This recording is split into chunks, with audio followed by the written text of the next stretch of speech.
Y nos vamos a pensar el kirchnerismo con una analista muy sofisticada, doctora en Ciencias Sociales, Ana Castellani, que es socióloga, directora del Centro de Innovación de los Trabajadores del CONICET.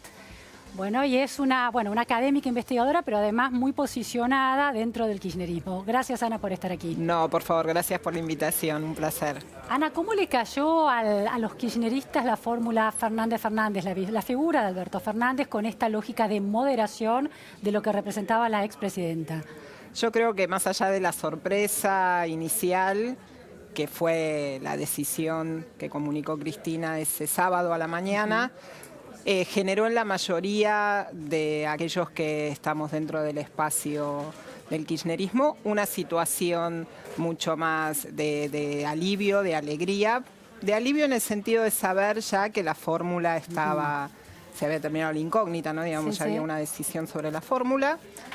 Y por otro lado, en mi caso particular, entiendo que hay cuestiones heterogéneas, hay algunos que tal vez al principio no lo terminaron de considerar bien en lo que sería el núcleo más duro del kirchnerismo, pero hay una idea de registro de autocrítica, de posibilidad de imaginar, al menos que con las herramientas que se venía trabajando hasta este momento, en la propuesta, en las formas, en lo discursivo, en la interpretación de la historia reciente, ya no se podía seguir porque era hora de reconocer que la ciudadanía está demandando nuevas cosas. Y me parece que Alberto Fernández expresa por su trayectoria un conjunto de cualidades que a una porción del electorado le resultan atractivas más allá de a los propios que estamos más identificados con ese proyecto político. ¿Cuáles serían esas cualidades que representa Alberto Fernández y que le llevaría votos que estaban más en los márgenes del kirchnerismo? Mira, yo resaltaría cuatro cualidades. La primera y fundamental muestra la capacidad de crítica. Alberto Fernández fue muy crítico de la gestión cristinista del kirchnerismo, digamos, de los dos. Se retiró del gobierno en 2009, se retiró plantándose fuerte con un conjunto de temas con los que no estaba de acuerdo, con los que muchos en ese momento también no nos sentíamos que funcionaba, porque todos los gobiernos tienen errores y tienen diferencias. Me parece que él pudo enunciar esas críticas en el momento, pero de una forma que no implica, que para mí ahí viene la segunda posibilidad, que es la segunda, digamos, cualidad positiva, que es la posibilidad de dialogar, de reflexionar y de reconocer incluso también la necesidad de que en esta coyuntura, que es una coyuntura distinta, es necesario constituir un gran frente opositor que vaya hacia la unidad y que ese frente no puede excluir a aquellos militantes del proyecto que expresa más puramente Cristina Fernández. O sea, no hay un peronismo sin kirchnerismo y no hay un frente opositor sin peronismo y sin kirchnerismo. Entonces me parece que esa es la segunda cualidad, ¿no? Esa capacidad de diálogo y de reconocimiento de la unidad. Y después viene todo el diálogo hacia afuera. Alberto Fernández, por su tarea y por su rol dentro del sistema político, ha sido un gran articulador, ha hablado con todos, habla con todos le contestan, tiene buena predisposición para la construcción de puentes con los que piensan distintos. Y finalmente, que para mí no es menor en este contexto, es una persona que ya ha demostrado sobradamente que conoce cómo funciona el Estado, cómo se gobierna, tiene una experiencia. Conoce la botonera, decía alguien. Conoce la botonera, ahora, tal cual. Ana, en esos cuatro atributos positivos que le señalás a Alberto Fernández, hay dos que son muy críticos y que llevan al debate. Uno es la capacidad crítica que tuvo en relación al kirchnerismo y esta conversión posterior de reconocimiento de muchos valores de la figura de la expresidenta. En este sentido, puntualmente, ¿puede haber críticas por las diferencias políticas con el proyecto que sostenía Cristina Fernández de Kirchner en 2009 y en los años sucesivos? Y eso sí es fruto, puede haber una evolución de esas ideas, eso es atendible. Ahora, Alberto Fernández instaló en la opinión pública acusaciones penales contra la expresidenta, contra alguna de las figuras como Axel Kicillof.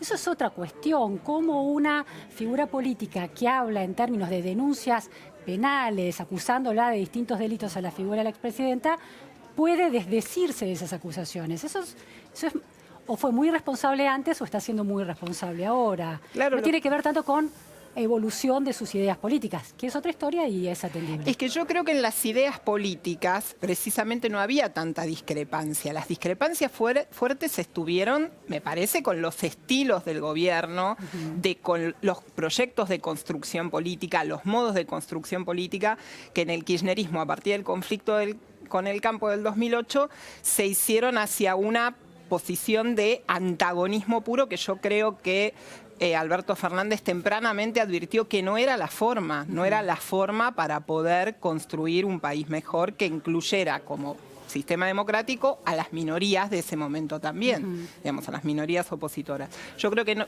pasa la diferencia más por esa cuestión y otras cuestiones propias de la gestión, como la corrupción que se le atribuía básicamente a funcionarios del área del Ministerio de Planificación, las que le generaron las mayores controversias a Alberto Fernández en ese momento. La señaló la expresidenta en relación al caso Nisman también. Digo, ha hecho acusaciones muy serias contra la figura de Sin dudas, lo que yo creo que él mismo ha reconocido el error de haberlas hecho en ese momento, tal vez orientado por el momento en el que se estaba generando, la grieta misma que se fue abriendo desde el 2008 en adelante y que lo llevó a posicionarse de una forma, a mi juicio, sobregirada en términos críticos hacia la persona de Cristina en ese momento. Ana, y la otra cuestión en relación a la afuera, la capacidad de diálogo de Alberto Fernández, una de las palabras con las que se lo describe, uno de los sustantivos, es que es un gran lobista, ha sido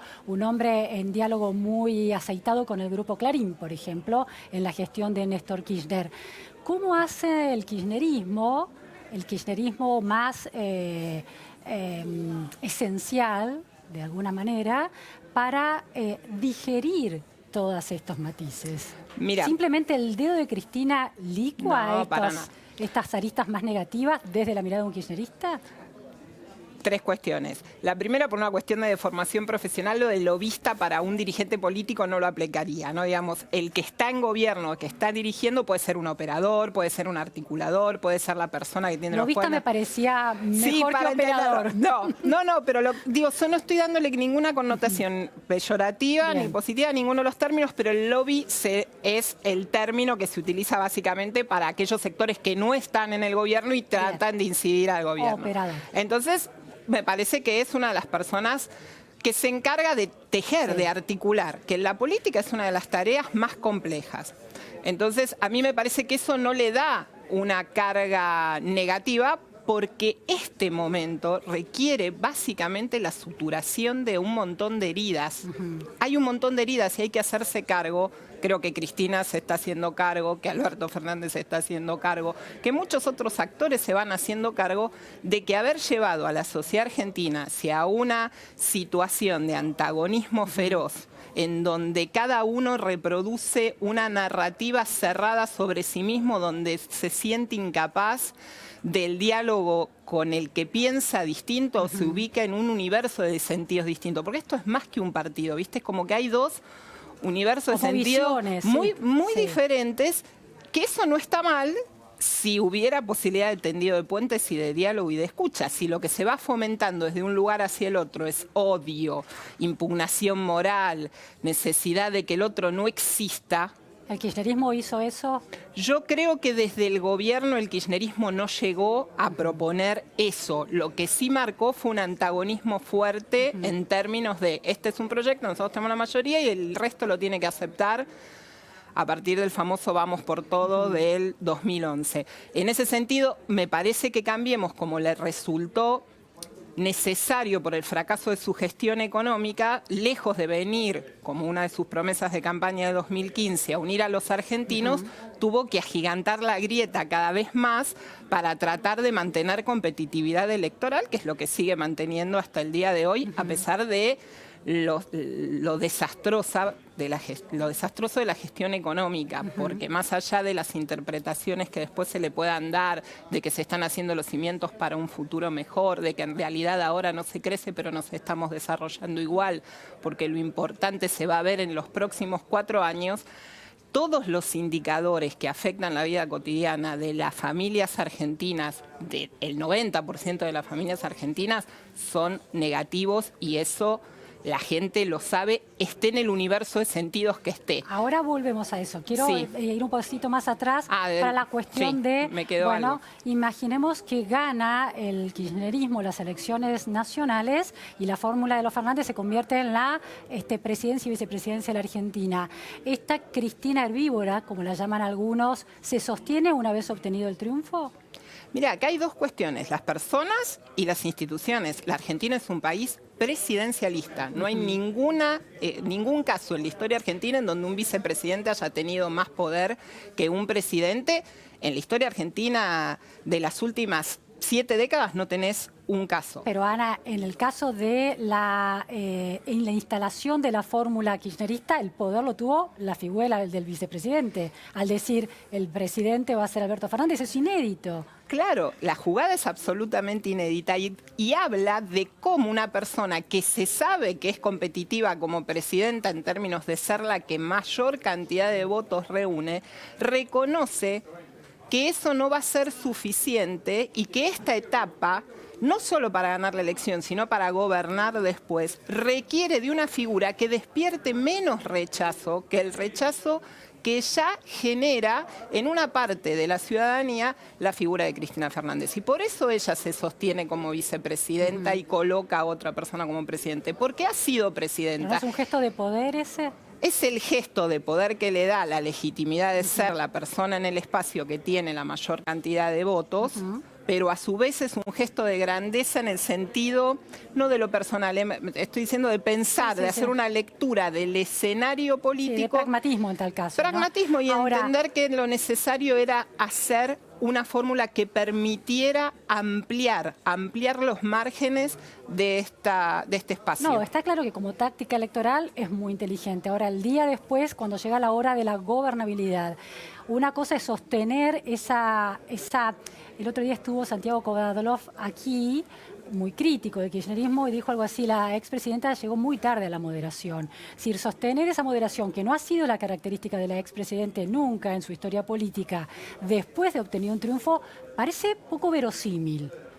Mira, más allá de que uno estaría haciendo futurología, porque eso habría que verlo, porque es un experimento inédito, como bien vos decías, me parece que todo lo que tiene que ver con la investidura presidencial en términos institucionales en nuestro país es decisivo. O sea, el presidente nombra a los ministros. O sea, la constitución del gabinete la va a armar el presidente. En este caso, si fuera electo Alberto Fernández, sería Alberto Fernández. Bueno, pero siempre se da en el marco de un diálogo. Por supuesto va a ser en el marco de un diálogo. No me la imagino a Cristina Fernández de Kirchner en silencio diciendo sí Alberto, ¿no? Es que no tiene por qué ser así. Yo creo que para mí ahí va a haber una articulación fructífera. Yo lo veo con más optimismo, por supuesto, que es Cristina. Yo tengo preguntas. Más en la, no, y está bárbaro, en la construcción de lo que es el legislativo, que es el rol del vicepresidente. Por supuesto, sigue siendo una líder del espacio político, pero una vez que se está en gobierno y en función ejecutiva, la persona que es la que tiene que hacer las firmas, las que tiene que hacer los despachos, las que tiene que hacer los decretos, es la persona que termina teniendo mayor autoridad. Me parece que eso tampoco es una contradicción por lo que te decía al principio, que es que las ideas de hacia dónde ir en términos de plan programático las comparten. Ahora, recordemos la experiencia del vicepresidente Julio Cobos junto a Cristina Fernández de Kirchner, un vicepresidente en términos comparativos con la figura de Cristina en el lugar de vicepresidente débil. ¿Cómo condicionó a ese gobierno? Es decir, Cristina como vicepresidente en el Parlamento puede ser un escollo si no está de acuerdo con proyectos de ley que el Poder Ejecutivo envíe. Yo no me imagino un gesto de irresponsabilidad tal por parte de Cristina ejerciendo la vicepresidencia, porque ella eligió eso, no es el lugar que le dieron, ella elige ese lugar. Si elige ese lugar pudiendo haber elegido el de mayor poder, no es para después estar obturándole al que decide poner en primer lugar. Yo me permito pensar que esa es la verdadera intención y no un plan siniestro para que después, una vez estando en el poder... Ni siquiera estoy planteando la pregunta como un plan siniestro, sino como, bueno, las personas somos, de alguna manera, tenemos una identidad, queremos cambiar y mejorar y hacer autocríticas, pero nuestro ego y super yo no tienen a veces un diálogo tan fluido, ¿no? Estamos determinados por el inconsciente también. Entonces digo, Cristina es una persona, puede querer ir por un camino, pero quizás Sí, pero también otros. es una líder de un espacio político y tiene que ser muy responsable de lo que está en juego en el espacio donde tiene su liderazgo instalado hasta el momento y además en lo que es el proyecto de país. Me parece que el diagnóstico que lleva a que Cristina tome esta decisión como la que van tomando todos los gobernadores del peronismo es que si no hay una unidad de un frente opositor fuerte, no hay manera de iniciar un proceso que nos permita, salir de esta orientación de política pública en la que el gobierno cree que va a tener éxito en algún momento, pero que hasta este momento lo único que ha generado es sufrimiento a la mayoría de la población. Ana, estaba Jesús Rodríguez hace unos minutos aquí y hacía una lectura de la herencia dejada por el kirchnerismo señalando el déficit, el doble déficit, ¿no? El de exportaciones, importaciones y el déficit fiscal en puntos altísimos en relación al PBI.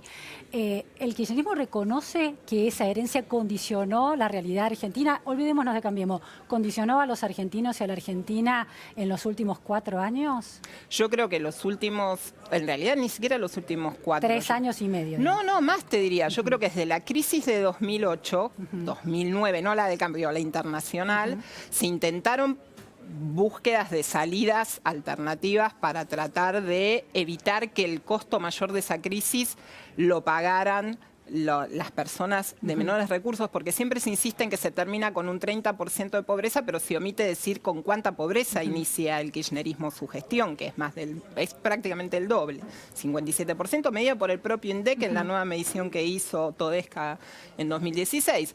Bueno, antes no teníamos el índice de pobreza, ¿no? No, pero el INDEC lo tuvimos bastante, lo tuvimos hasta 2013, si yo no me equivoco. Digo, la medición del INDEC se hizo, pero más allá de eso las series se estandarizaron porque cambió la metodología en 2016 y se tiró la serie para atrás para poder, lo mismo que con producto, lo mismo que con inflación, con todas. Que eso para mí fue una maravilla esta gestión, haber logrado volver a poner en caja bien todo el tema de la producción de estadística, que para mí es clave.